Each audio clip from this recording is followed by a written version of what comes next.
everybody. Happy Tuesday evening and welcome back to the Good Natured Hour. I know we took last Tuesday, we had a bye week last week, but some of you joined us down at Two Brothers, the Roundhouse down in Aurora, where we had round two of Conservation on Tap, which is put out by the Conservation Foundation's, what do they call it? The Next Gen Advisory Council, which is the 40 and under group. But it's not limited to that age group. They would have kicked me out if it was, but it was a real good time again, and a really neat room. The Roundhouse in Aurora is a very historic building. They've got all kinds of different rooms, larger rooms, smaller rooms, dining rooms, bar areas. Well, this Zephyr room that we were in is really cool. I love the feel to it, very kind of cozy, and the bar, which dominated one wall of the room, was actually from the 1893 Chicago World's Fair, the one they called the Columbian Exposition, because it was the 400th anniversary of Columbus coming to the New World. But the speaker was a young woman named Leah, who's on the Next Gen Council. She's an engineer with the city or village of Downers Grove, and she talked all about water, water issues that municipalities are facing. It's really neat, and it was it's just enough to get conversation going. And then of course there's food and beverages. It was just a nice time. So we will be taking off. I believe it's February 21st, if that's a Tuesday. Let's see here, but if you're at all available, February 21st is the next one. The topic for discussion that night is going to be Nature RX, or the prescription for nature, in a look at all the benefits, the health benefits, physical health, mental health, emotional health that can be derived from spending some time outdoors. So great to at the sale again. I have to admit, it took me a couple of minutes here to remember how to get everything hooked up, but I think we've got it going. And I did promise in the email that we were going to take a look at a really neat delivery that we had the other day. So hold on. You might recognize this. I have to be really careful. I'm kind of paranoid that I'm going to wreck it. Careful here. I'm going to bring over this woodcock. So remember, gosh, a few weeks ago, several weeks ago, we had been given a dead woodcock. It had flown into the public works facility down in Batavia. Didn't even hit a window. It was just laying in front of the bricks. But we put it in the freezer, and then we were lucky enough to find a taxidermist that would put it together for us in record time. But look at this. He really wanted to show a few things to make this into a teaching piece, although he stressed several times. He says, please do not drive this all over creation the way you take some of the other things you have. The mink is very well traveled. The little weasel that he did for us goes a lot of places too, but this really isn't built for travel. It probably will go on display at Hickory Knolls, but what was most interesting to this birding taxidermist was the structure of the wings. So he spent a lot of time. He said, the prep of 90% of the bird took a few hours, and then it took twice as many hours to get these feathers just right. That woodcocks, and so if we back up a little bit, we talk just a little bit about the American woodcock. They are the bird that, again, I'm just paranoid, I'm going to wreck this thing. The American woodcock is what Aldo Leopold wrote about in his essay called The Sky Dance that was in his Sand County Almanac. And he talked about how the male's courtship display includes walking around on the ground, painting, making that sound. Sounds a lot like the sound nighthawks make when they're flying around in the summertime, but the male will paint on the ground and then he'll ascend a couple hundred, maybe 300 feet in the air and then circle his way back downward. Once he takes off and flies up and circles down, you hear this funny little twittering sound. And it's been known for a long time that that sound is caused by the wings. And study has yielded the fact that it's these first three primary feathers on the wings that are responsible for that twittering sound.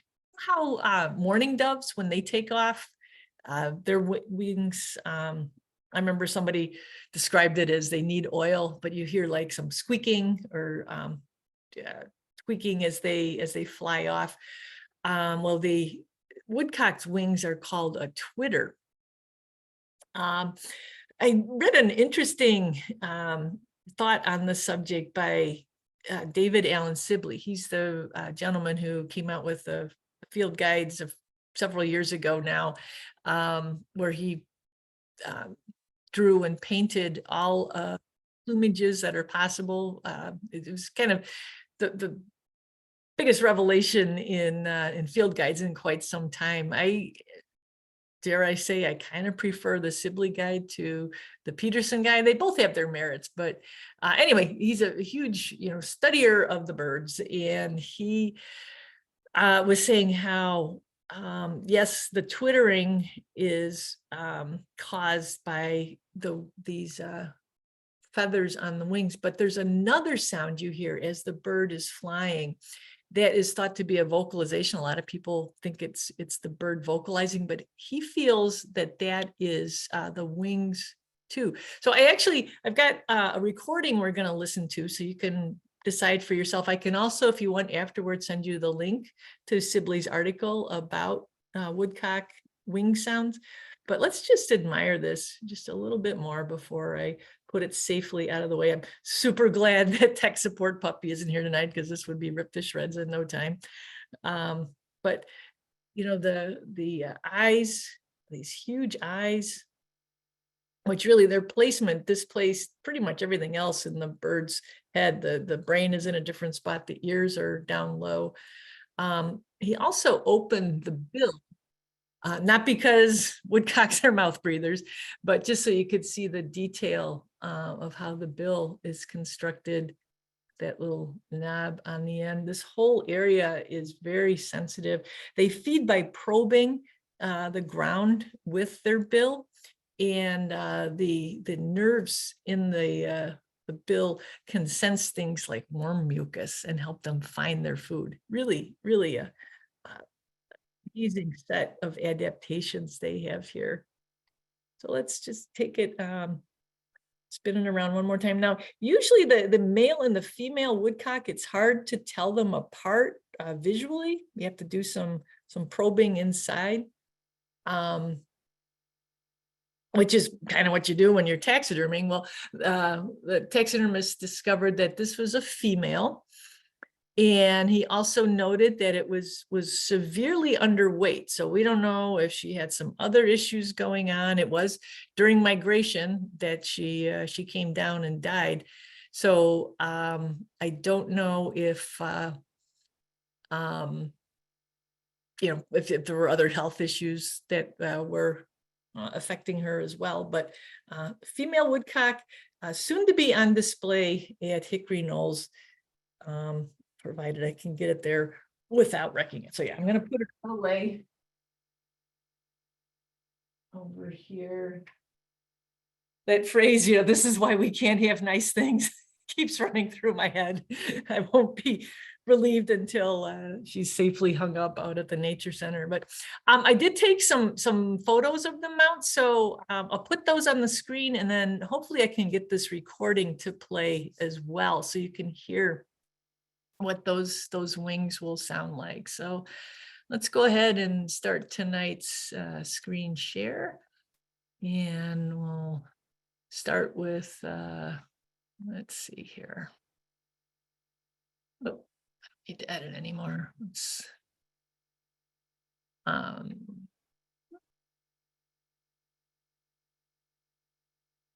Can I get this into slideshow mode here? There we go. All right, let's stop it. So here's another look at the bill and the eyes. Yeah, Jerry, I saw your comment pop up about those eyes. They are huge. This is a bird that does a lot of activity at night. The times I've seen it in the daytime have been kind of by accident. I've practically almost stepped on woodcock 2 different times when I've been prowling around in wet areas.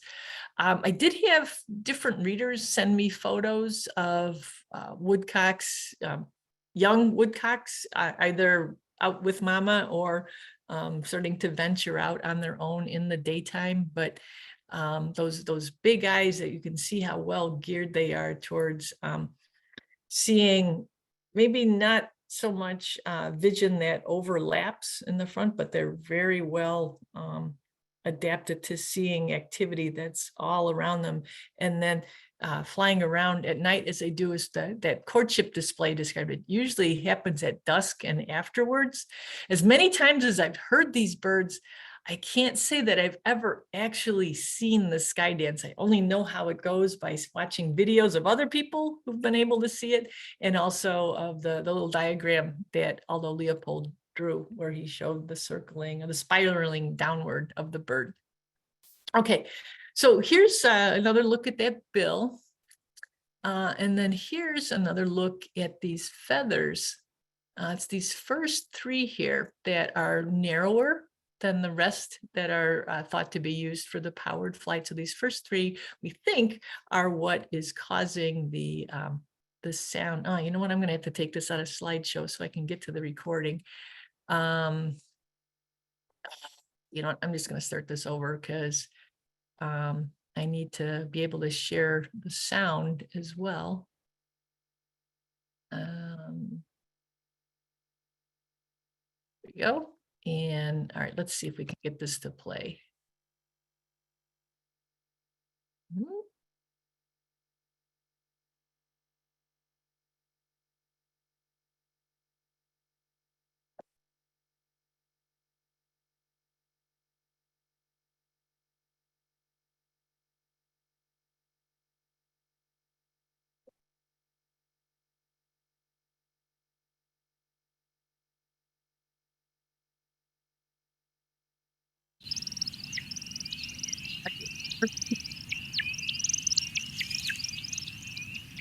Hear that chirping sound?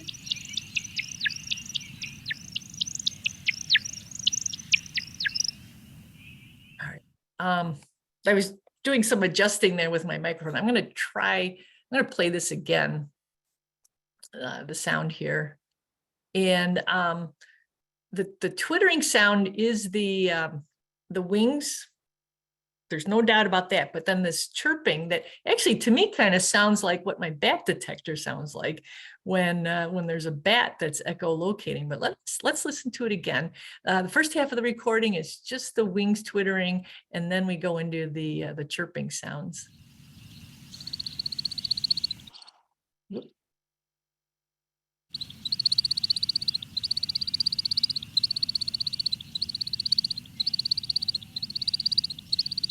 Twitter, twitter, fly, fly. So just flying, flapping those wings.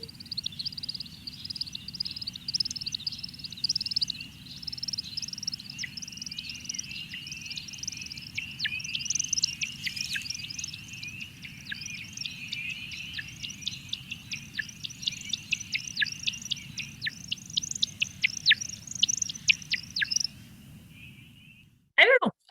So Sibley notes that there's not really any research that proves that that second sound is vocalization. It's just, I think, always been assumed that it was. It to my ear, it's going on at the same time that the wings are making the twittering sound. Now, maybe the bird is angling the wings, doing something with the wings to produce that second sound. It's just another, he makes the point in his essay, and I think this so often too, there's just so many things that we think we're starting to learn about, and then as soon as we learn it, we realize that there's so much more that we don't know. So still a lot of mysteries out there to be solved, including the mystery of the woodcock wings. Okay, from there, let's just continue on with our slides. I'll throw this back into slideshow mode. So you might remember this from a few weeks ago. This is what I found. I was out at Hickory Knolls, and our restoration crew was out cutting up the black locust trees that they had cut down and are continually fighting against out in the natural area. Black locust was a tree that was introduced to this area. It's a strong and it's a rot resistant wood, but it can be pretty invasive given the quantity of seeds that each tree produces. So anyway, pulling some of the bark off of those dead logs, I was hopeful I was going to be finding some beetle grubs that the crew had thought they'd seen. But instead, all I found were these pellets, which first glance, you might think, wow, that's a lot of mousies. But if we look more closely at it, you'll notice that they're pretty symmetrical and they're rounded on the edges. Mouse poop tends to be tapered, and a mouse doesn't usually deposit this quantity in one location. So instead of poop or scat, we're going to call it frass, which is the etymological word for insect poop. And we'll just look again at these pictures. So this is the bark that I had peeled. Well, the bark is gone, but this is what was underneath the bark on this log. And you can see this huge quantity up there at the top. And then, of course, we got to take another look with the the lip balm that I think I might have left in that tree. I haven't been able to find that particular flavor of lip balm in any of my pockets anymore. So I might have left it out there. Maybe not. Tech support puppy likes to chew on lip balm too. So anyway, that lip balm is not there anymore, but remember it's 2 5/8 inches long. So that gives you an idea of the size and the quantity of this scat. Well, turns out I'm not the only person who's peeling bark off of dead trees in the woods. I got this image this past week from our friend Barb over at Creek Bend Nature Center. And she was wondering the same, what is making all of this material? She had moved a piece of loose bark off of, as we can see, a decomposing log. And I told her the same thing. I am pretty sure it's an insect or an arthropod, which is doesn't necessarily have to be an insect to be an arthropod. It's just a creature with an exoskeleton.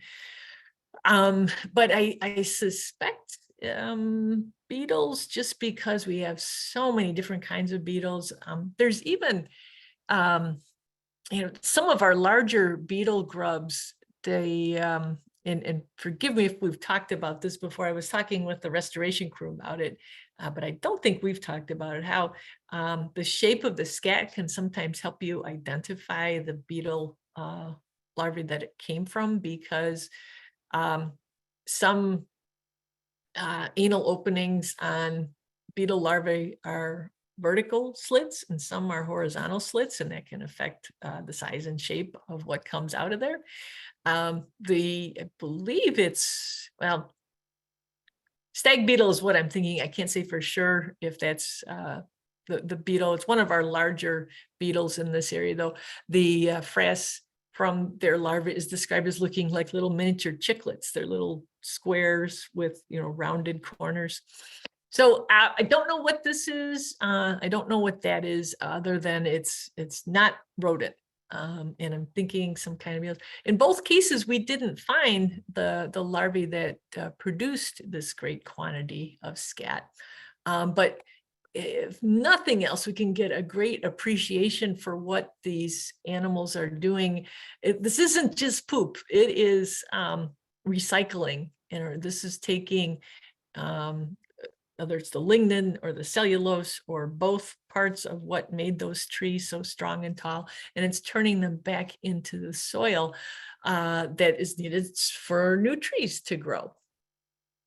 Now, with that said, last week I got a call from our restoration crew. They were back out working on those black locusts again, and lo and behold, what did they find but beetle larvae? This is one of several larvae that were found in the trees that they were working on. Let's go back to this one. This one's a little clearer. I was trying to get as much of a close-up as I could. Now you'll notice there's no lip balm in these pictures. This image I took in my kitchen because that's where these larvae are living now.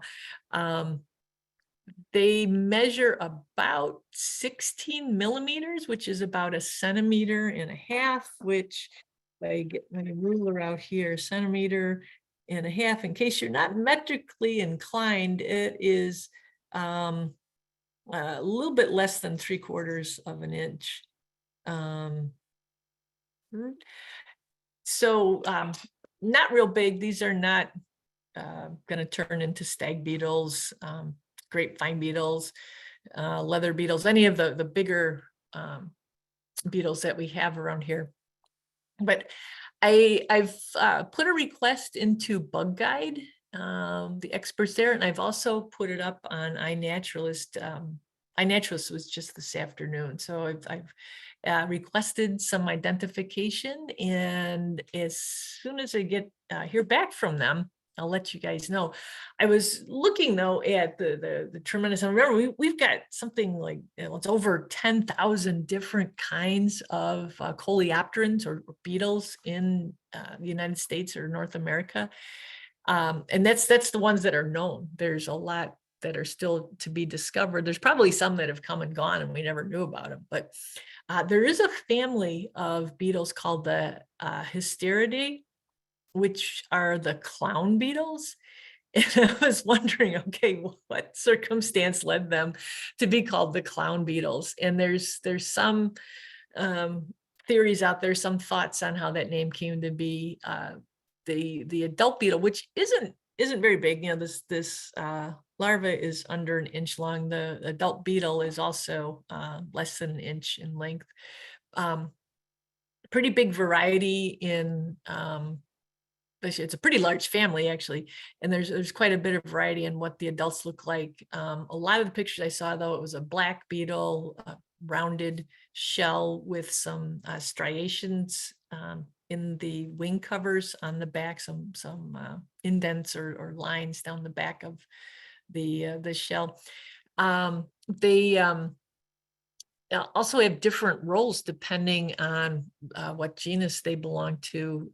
I was kind of hoping to get an answer back so I know more, because some of these larvae are predatory and some are detritivores, which means they eat dead stuff. I was counting on them eating dead things since they were found in a dead log, but if they need live things, I'm going to have to go back out to the woods and see if I can figure out what it was they were feeding on, because now they're fully woken up. My kitchen, during the day, I don't keep the house all that warm, but it's in the 60s and it's definitely cooler than that outside. But anyway, the frass that these guys make, I don't know if this is a particle of it here or not. That seems kind of big for a creature this size, but this is not the larva that was responsible for that big quantity I saw in those other logs. So anyway, it's kind of a stay tuned thing. The characters I was looking at to make that tentative ID of clown beetles was the shape of the head and this what they call sclerotized tissue back here, the hardened plate behind the head, and then off the back here, these 2 points or cerci tail-like projections.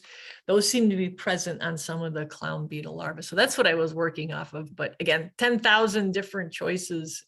It's still just what I told the people at Bug Guide was it's kind of a shot in the dark. So hopefully somebody will get back to us. And when they do, I'll let you know.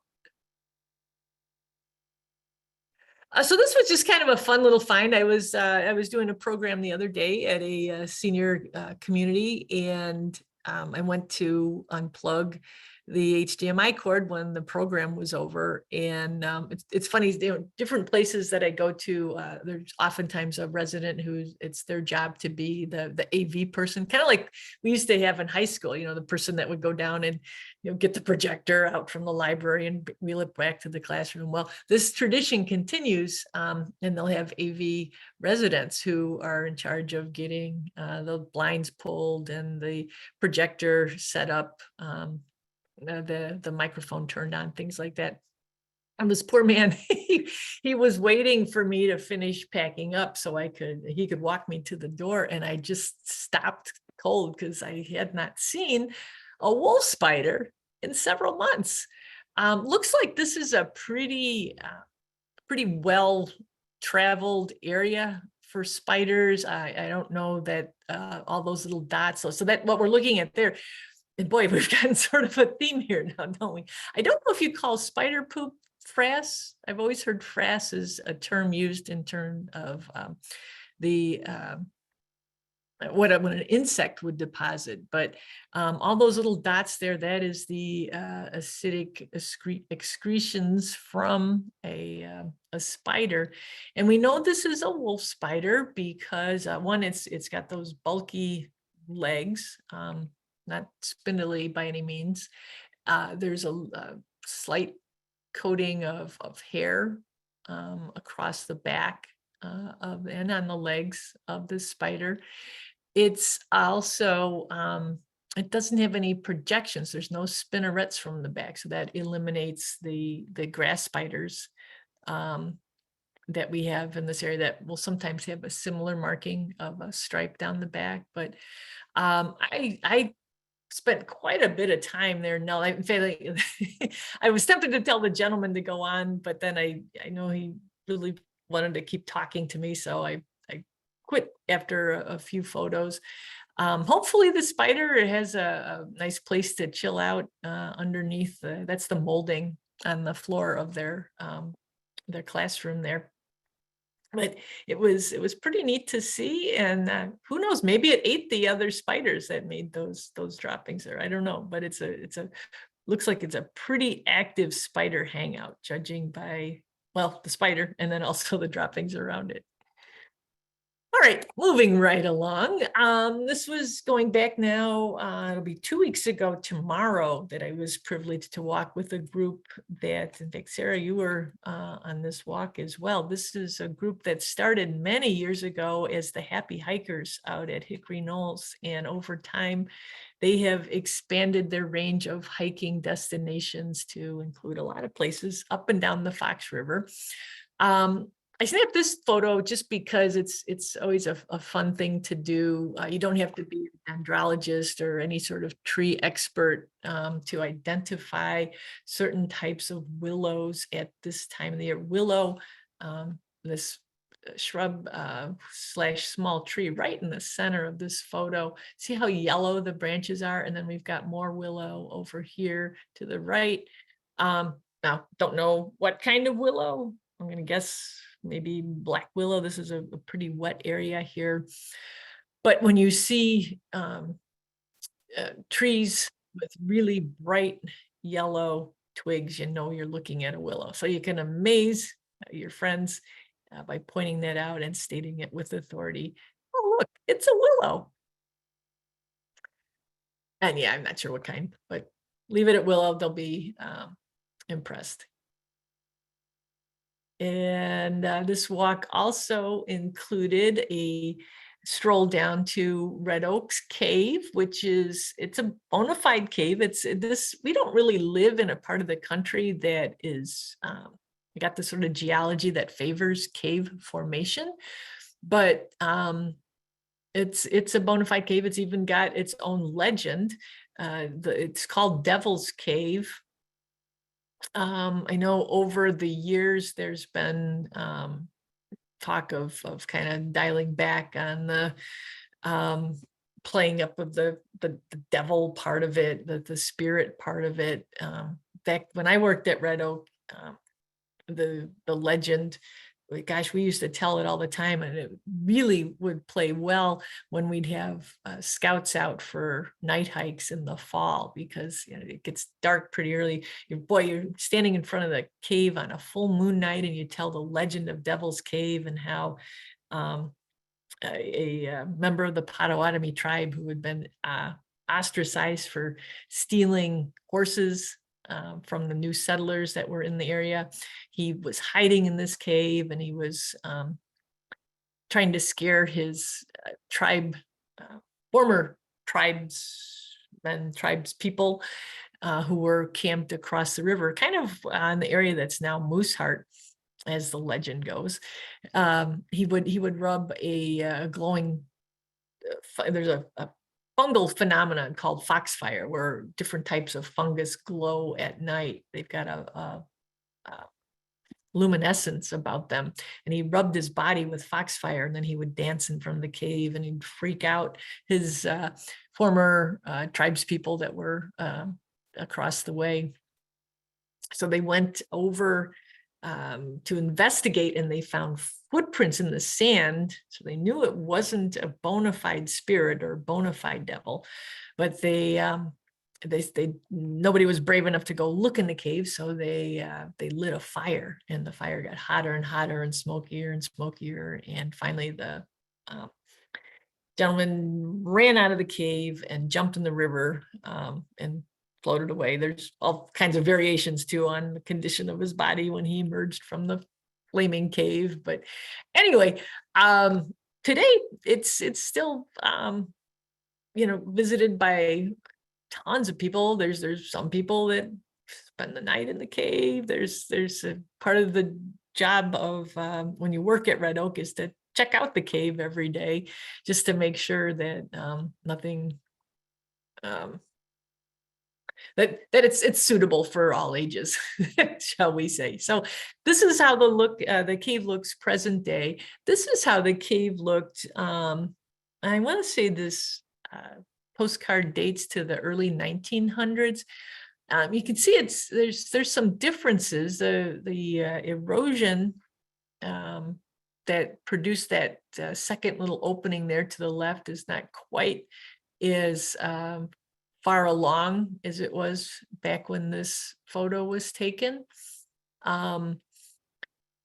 The cave itself was much closer to the river at that time, and that's not due to any natural phenomenon. If we look here, you can see the riverbank in this area was built out, and over there on the far left side of the photo, you can see some asphalt. The Fox Valley Park District wanted to add to the shoreline in this area and make it so that people could actually bike up to the cave. So there's been quite a bit, I would say, I don't know, 30, 50 feet or so of shoreline put added to the front of the cave. So when you're looking at it, you think, well, gee, how did it get so, how high was the water that erosion created this cave?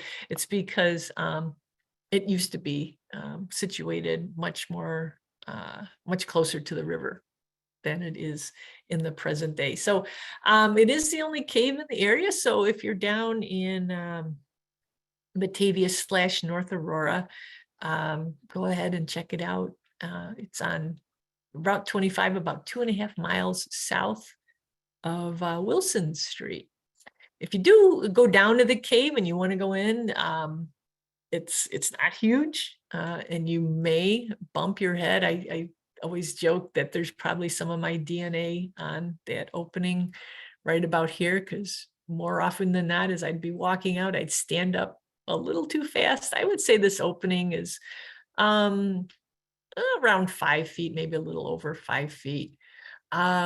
back when I worked there, and Sarah, you said that it's now no longer the case, but there's still a little ledge just where you go inside the cave. And when I worked there, we would every year we'd have northern roughed-winged swallows that would nest in that little spot.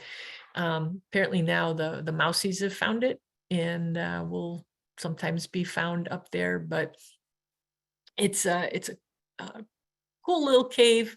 And especially, you know, if you've got little people in your lives, if you've got kids or grandkids, it's definitely worth checking out. And yeah, while you're there, you might want to stop into the nature center itself.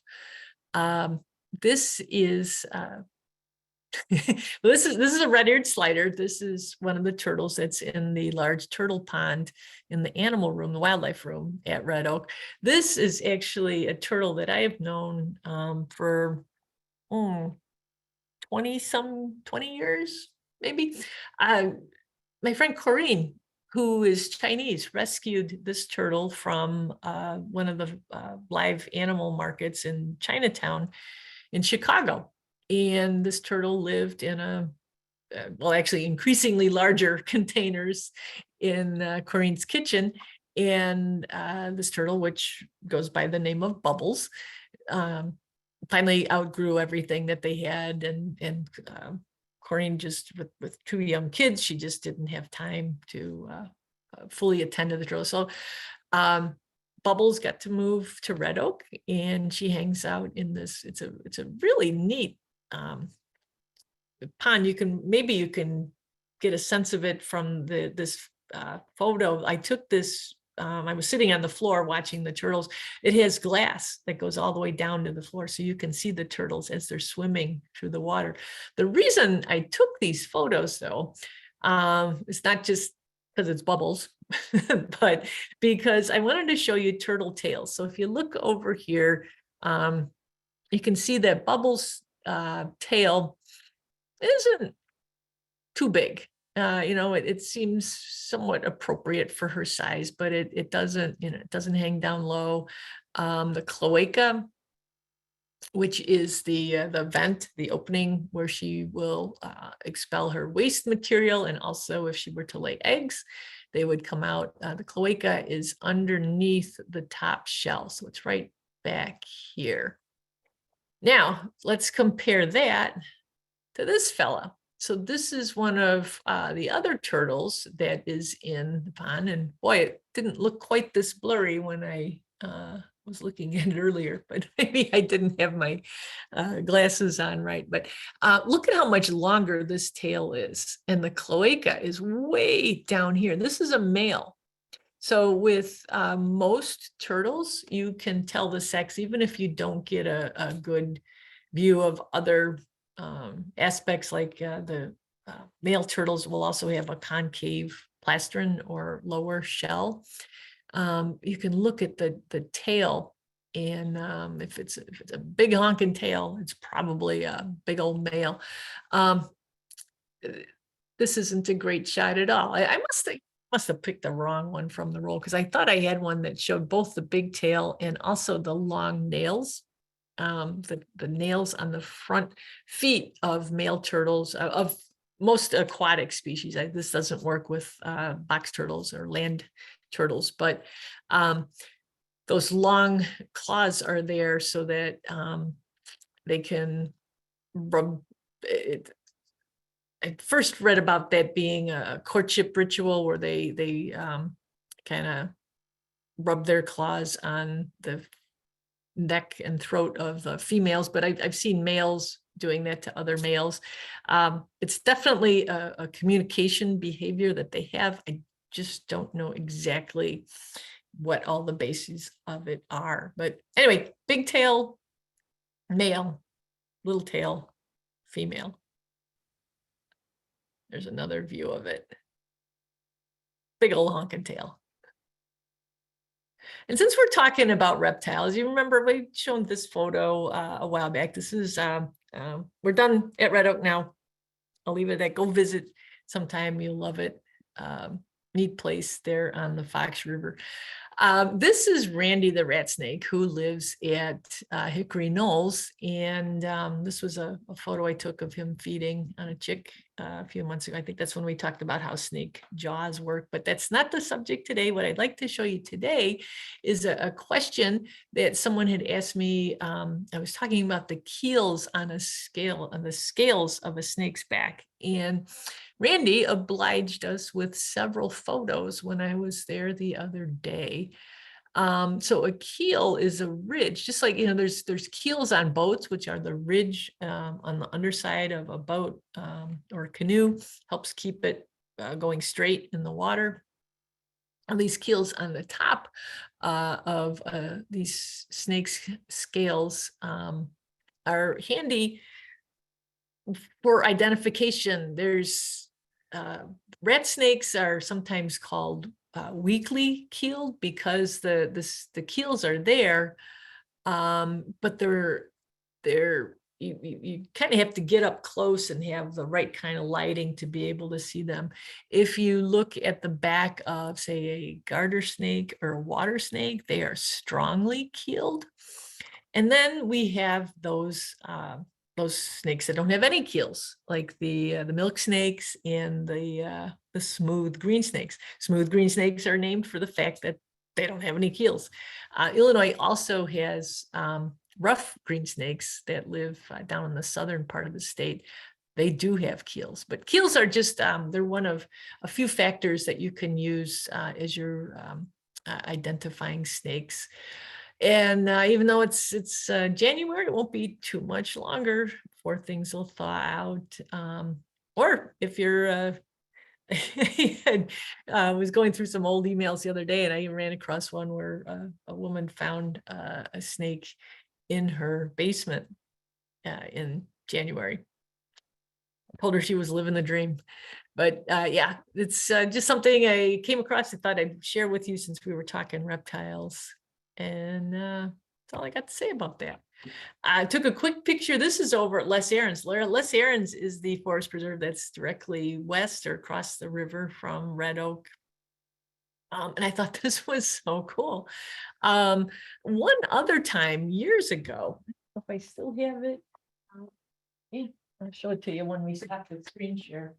One other time, when I was at Les Aarons, I found this. So I don't know if there's a preference, a genetic preference in the beavers and that forest preserve, but this is honeysuckle. And beavers, they chew down a lot of trees. They seem to here in St. Charles, they have a preference for expensive landscaping trees. The beavers that live in some of our parks, according to the calls we're getting from local residents. But down here, they're chewing down invasive species. Now this one, this top part here kind of got hung up in the tangle of branches above. So the beavers didn't actually get to take away that, but you can see over here on the right, they did take some smaller branches away. And I thought that was pretty cool and kind of a coincidence because there's a lot of honeysuckle, which is one of our area's worst woody invaders. A lot of honeysuckle around along the Fox River, up and down, throughout different towns and different counties. But in this area, there seems to be beavers that like to chew on it. So we just have to get them their herbicide license so they can finish the job. But I thought that was kind of cool. And then Miss Bonnie, we're gonna end with some photos from you. I'm not sure if you are with us this evening or not, but this bird, and I'm gonna stop, bring it out of the slideshow here so we can zoom in. This was a bird that I just kind of guessed it was a barred owl, but it looks awfully small for a barred owl. And then what drew Bonnie's eye was the dark underneath the tail, which could just be a dark shadow. But I would be most interested to hear what you all think of this little bird. in the woods. Now, I asked Bonnie whether there were any open fields nearby, and she said there are. I was kind of thinking maybe short-eared owl, but looking at it, I'm not really getting that on the big screen here. I had been looking at these photos on my phone. There's another one here we can look at. A slightly different angle. You can zoom in on that as well. But again, we're seeing that dark underneath the tail. It's puffed up a little bit. I'd imagine it might have been kind of chilly. All the days that we've had these last few weeks have been kind of the same. Not a lot of sunlight, kind of a damp chill in the air. But yeah, if anybody's got any thoughts as to what this creature is, barred owl was what came into my mind, but I'm not entirely convinced of that.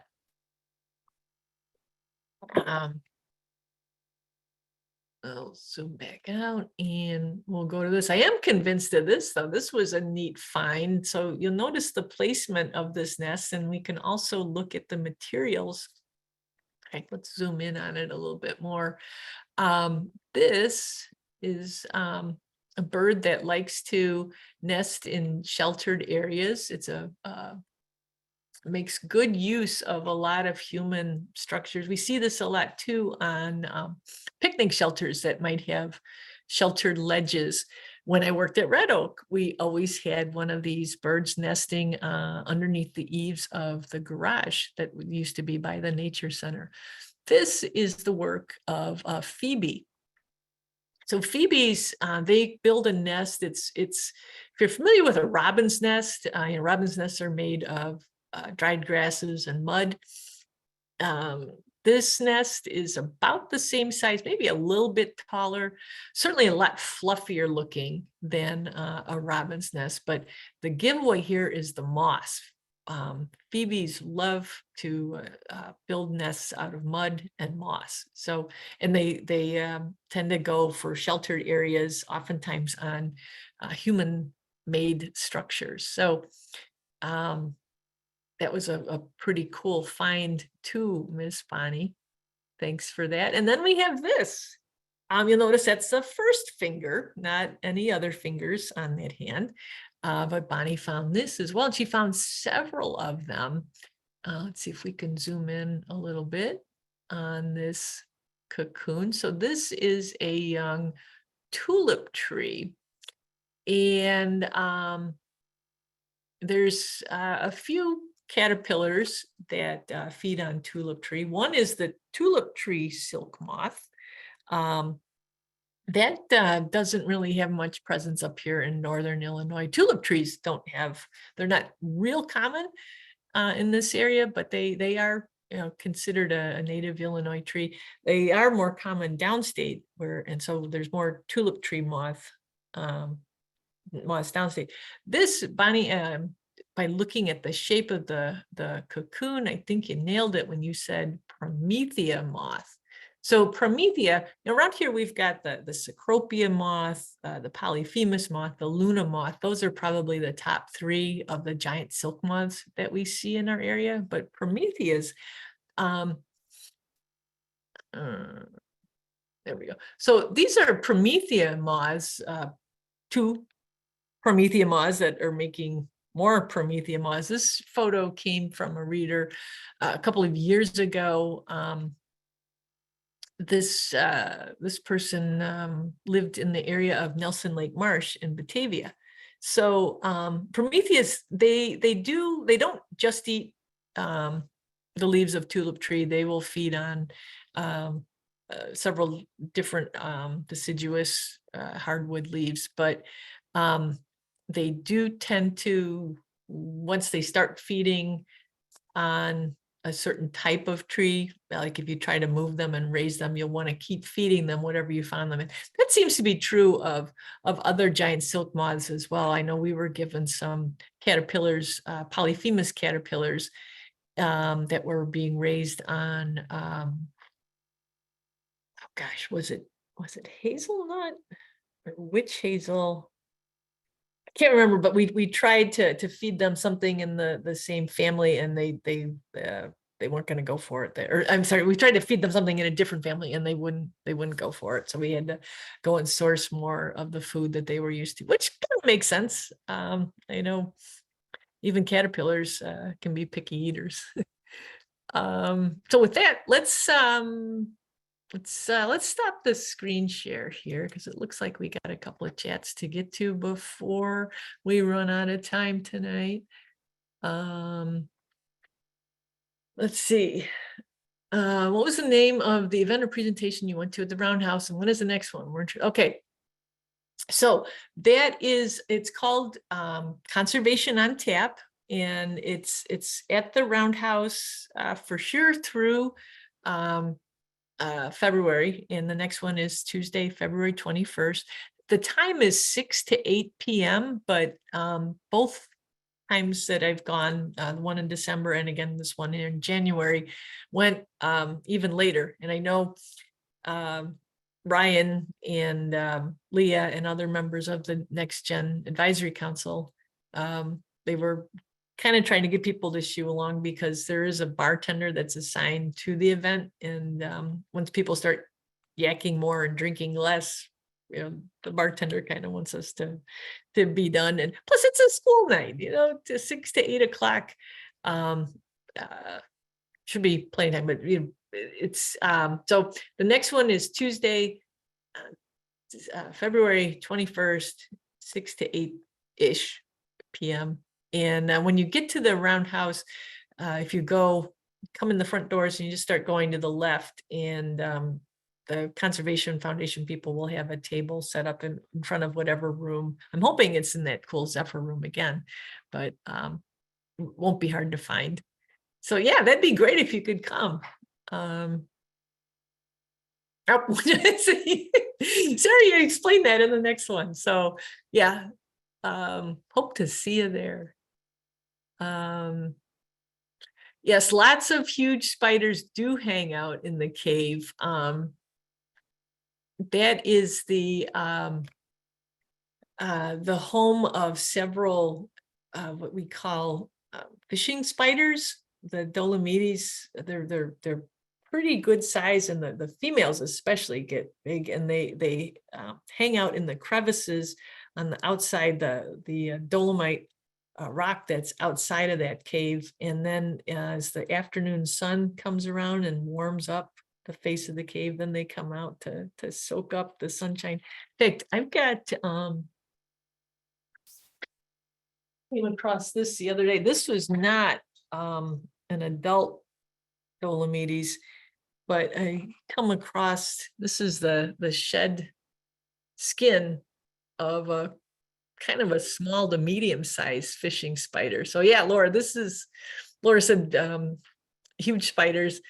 This is a youngster that was, you know, growing ever closer to her large size. But yeah, I just came across this the other day when I was tidying up here at Good Nature World headquarters.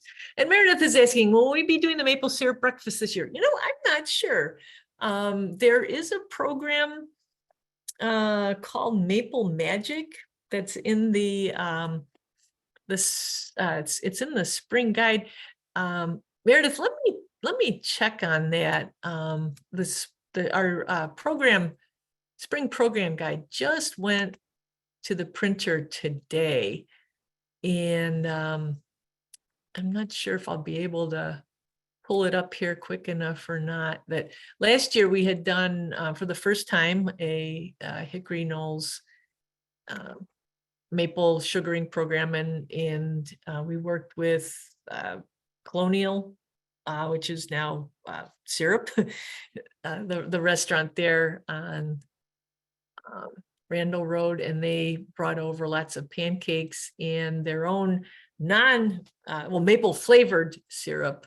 And we didn't have a huge, so glad I checked. We didn't have a huge turnout last year, so I wasn't exactly sure what the plan was for this year. But Maple Magic, it's going to be Saturday. Well, here, let me see if I can just do a screen share. testing my technological abilities. There we go. So right there next to the doggy egg hunt is Maple Magic, Saturday, March 18th. Everything's sweeter when the sap is running. Learn where maple syrup comes from and how it is made. Discover the wonders of trees in our natural area. Everything from birds to bark and more. Enjoy a pancake breakfast served with real maple syrup. Upon arrival, participants will be bussed over to Delnor Woods Park for the magical activities and transported back to savor the morning meal provided by Colonial Cafe. So, sheesh, that was a long ways to get your answer, Meredith. But yes, it does sound like it. But it's not at the Nature Center. It's at Potawatomi. Again, I'm not sure. So the book is at the printer now. It'll be mailing in the next couple of weeks. So I don't know if those tickets are available yet, but if not, they will be soon. So how about that? I learned something new every day. I bet I'm working that day. Better mark my calendar. Okay, I'll stop that share. And yes, Creek Bends is coming up as well. And I know that they're not serving pancakes there, but yeah, Creek Bend, that's been a staple of the Creek Bend programming, the Forest Preserve District's programming for decades. It's a real fun time. Mostly outdoors. I think they've got a little bit inside, and you can actually taste real maple syrup at that one as well. So I've always thought it would be really fun to do a black walnut syrup program, because I think everybody knows that maple syrup is made from the sap of the maple tree, but how many people know that you can make an equally delicious, different, but equally delicious syrup from the sap of the black walnut? Never was able to get much traction for it. In fact, when we opened Hickory Knolls, we thought about doing a hickory syrup program. I read one account that says you can tap the sap from a hickory tree and boil it down, but all the other accounts of hickory, there's a place, I think it's in Indiana, that sells hickory syrup, and what it is, it's boiling the bark, getting the flavor from the bark, and adding a lot of sugar to it. So yeah, but yeah, maybe a black walnut syrup day in our future. Maybe not. Like I said, I've been trying for years without getting a great deal of support for it. And Diane says that there's a new award-winning book by British nature writer Miriam Darlington about owls titled Wise Hour. She's doing a free virtual session on Friday, February 10th at 2 p.m. Oh, cool. Okay. Check out the Boswell bookstore in Milwaukee. Well, thanks for that, Diane. If anybody's interested in that, take a quick. Yeah, I don't have the book yet, but I'm going to try and have it by our next session so I can let you know. But it looks really good, and as I say, the program is free. The book, of course, is not free, but but the session is free. Well, that sounds like fun, Diane. Thank you. You're welcome. Yeah, I've signed up for it, so I'll give a report if you can't make it. Okay. No, yeah, that'd be great. And once you get the book too, maybe you could give us a little okay. synopsis, okay? Will do. All righty. Nice to have you with us tonight. Hey Pam, just a shout out Lauren. for Creek Bend's maple sap event. They also have the Pioneer Shoals one room schoolhouse will be open that day too. Oh, do you know anybody who will be volunteering there? Yes, you might. And also Pioneer Durant house will be open too. So if people, follow the road down from Creek Bend, they'll arrive there and they can, take tours of those two buildings too. No, but you're not allowed to eat syrup in school, right? Nope, not allowed. I hear the school marm there frowns on that. Yeah, I might have to take out my hickory stick. Well, yeah, it was just, we just got the newsletter. But does anybody, Sarah, you're good with dates. I don't know if anybody has the Creek Bend dates handy. March 4th and 5th. March 4th, and thank you, Susie. I think it's 11 to 3, but I'm not sure. It might be 1 to 3, 12 to 3. Okay. But I know it's March 4th and 5th. March 4th and 5th. Yeah. And that's a date that's creeping ever earlier. I kind of wonder if the sap, well, like we saw with Bonnie's tree a few weeks ago, the sap was running. And when we had that warm spell, anytime in the wintertime, when we've got temperatures that are below freezing at night and above freezing during the day, the pressure changes that result from those changes in temperature are going to drive the sap up. So it'll be an interesting session, no doubt about it. All right, well, I will stop trying to find that. Thanks for that. So March 4th and 5th for the Forest Preserve District, and March 18th. Or we might just be getting sawdust in our spiles. I don't know. We'll have to wait and see. But that's when we'll be doing it here in St. Charles. With that, it's 9:05. I think we've got our hour of good nature in. Really appreciate y'all tuning in this evening and spending a bit of your Tuesday enjoying hopefully enjoying some good nature. I know I had fun. I'm going to go carefully box up little Miss Woodcock and put her back in the closet so nothing bad happens. And I'll look forward to seeing you again in about a week. Everybody, Thank you, take care, Pam. everybody. Have a Thank great you. Easter. Thanks so much. Good Thanks, night. Pam. Have a good rest of your week. Bye-bye. Thanks, Pam. Thanks, Pam. Good night. Bye, Pam. Thanks, Pam. See ya.